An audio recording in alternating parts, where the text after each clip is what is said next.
Next हम solve करेंगे question number 2, जिसकी स्टेटमेंट है separate the finite and infinite set from the following. Infinite और फिनिट सेट के बारे में सबसे पहले पता होना चाहिए।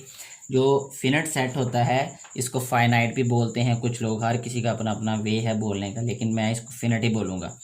अच्छा, फिनिट जो है इसका मतलब ये है कि जिसमें नंबर ऑफ एलिमेंट्स जो हैं वो स्पेसिफिक हों, यानी वो लिमिटेड हों, जिसका हमें लास्ट एलिमेंट पता हो। हम ये कहें कि जिसका एंड पॉइंट हमें पता हो। जैसे अगर फ़र्ज़ करें कि हमारे पास एक सेट हो और उसके एलिमेंट्स हो 1 2 3 और यहाँ पे ब्रैकेट जो है ये क्लोज़ कर दें हम, तो ये होगा एक फिनिट सेट। और अगर इसी को हम राइट करें a is equal to 1 2 3 comma फिर अप टू सो ऑन, इस तरीके से ये जो डॉट्स है ना ये हमें बता रहे हैं कि हमें नहीं पता कि ये सेट जो है वो एंड पॉइंट इसका क्या है, ये ख़त्म कहाँ होगा। सो इसलिए इसको कहते हैं इनफिनिट। ठीक है, ये फिनिट और ये इनफिनिट।